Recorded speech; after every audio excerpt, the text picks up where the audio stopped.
प्रिय छात्रों नमस्कार। आज हम कक्षा 12 में विविधा में उनकी पाठ है चित्रमय धरती, गिरिजा कुमार माथुर जी की।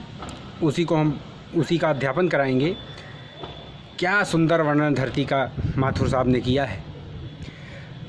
किस तरह से उसकी सौंधी सौंधी सुगंध, उसकी सौंधी सौंधी खुशबू, बरसात के समय जब वो निकलते हैं, प्रकृति की सुंदरता, हरियाली इत्यादि। देखिए मेरे पीछे प्रकृति है, इसी का सुंदर वर्णन है अपने इनके काव्य पाठ में, तो इसी का हमको अध्ययन करता है। आइए चलते हैं और पढ़ते हैं हम चित्रमय धरती।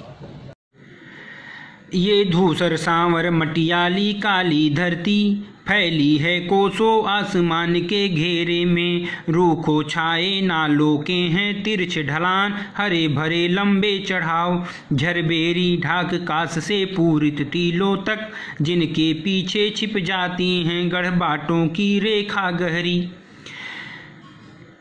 अब पंक्तियों में कवि ने धरती की विविध यानी अनेक प्रकार से सीधे साधे मोहक दृश्यों का प्रस्तुत किया है। कवि कहते हैं कि ये मटियाली, धूसर माने मटमैली, सांवली, सांवर माने सांवली, काली मटियाली धरती आसमान के घेरों में कोसों दूर तक फैली हुई है। रूखो छाए नालों, इस पर कहीं कहीं वृक्षों के छाए हुए नालों के तिरछे ढलान हैं और कहीं पर हरे भरे लंबे चढ़ाव हैं। कहीं पर झरबेरी, पलास और कांस से भरे हुए टीले हैं, जिनके पीछे मार्गों की रेखाएं छुपी हुई हैं। ये रेखाएं बड़ी गहरी हैं।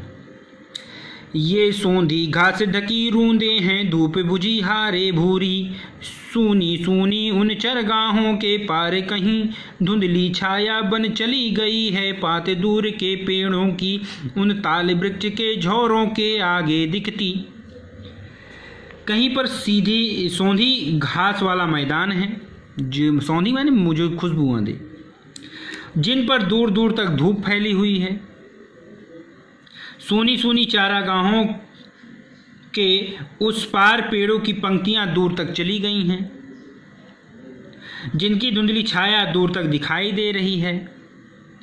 उन ताल वृक्षों के समूह के आगे नीली नीली पहाड़ियों की छाया दिखाई पड़ रही है। नीली पहाड़ियों की झाई और लटे पसारे हुए जंगलों से मिलकर हैं एक हुई, और वह छाया ऐसी लग रही है जैसे पहाड़ी रूपी नारी ने अपने बालों के जाल को फैलाकर पूरे जंगल को ढक लिया हो।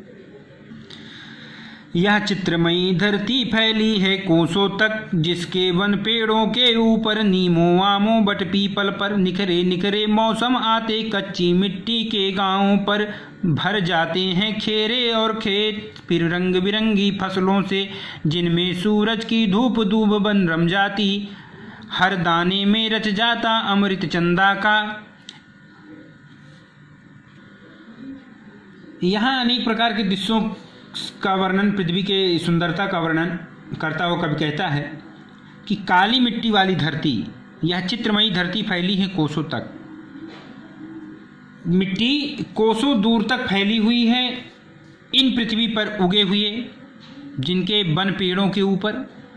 इस धरती पर वन पेड़, नीम, आम, अमरूद, बरगद, बटमानी बरगद, पीपल के पेड़ों पर रमणीय ऋतुएं आती हैं, निखरे निखरे मौसम आते हैं यानी ऋतुएं आती हैं, और कच्ची मिट्टी के गांवों पर और अपना अपना प्रभाव छोड़कर चली जाती हैं। गांव में बने हुए कच्ची मिट्टी के घरों पर ये ऋतुएं अपना रंग बरसाकर चली जाती हैं, जिनमें सूरज की धूप दूध बनकर रम जाती है, जिसके बाद धूप रंग बिरंगी फसलों में दूध बनकर समा जाती है, और हर दाने में रच जाता अमृत चंदा का, और नई फसल के प्रत्येक दानों में चंद्रमा का अमृत घुल जाता है।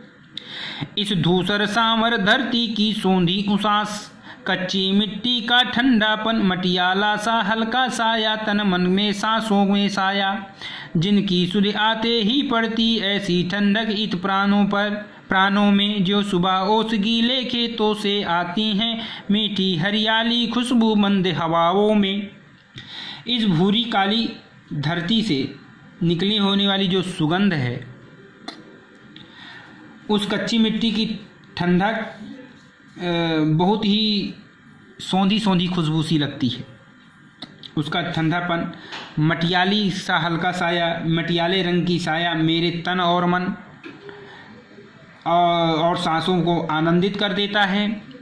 और उनकी सुधि आते ही, उनकी मादक और मोहक वातावरण की याद आते ही जो ऐसे ठंडक इन प्राणों में, यानी आते ही मेरे प्राणों में इस प्रकार की शीतलता भर जाती है, जैसे जो सुबह ओस गीले खेतों आती हैं, जिस प्रकार प्रातः काल में ओस से भीगे हुए खेतों की हरियाली को छूकर, मीठी हरियाली खुशबू मंद हवाओं में छूकर धीमी धीमी वायु से भीनी विभिन्न सुगंध फूटती है, उसी प्रकार ऐसा मुझे लगता है। तो भाषा बहुत खड़ी बोली है, अलंकार उपमा उत्प्रेक्षा अलंकार है, श्रृंगार रस है, शब्द शक्ति लक्षणा है, गुण प्रसाद है, और पहले छंद में पुनरुक्त प्रकाश रूपक मानवीकरण है। अब हम सब अगले वीडियो में फिर मिलेंगे, तब तक के लिए नमस्कार।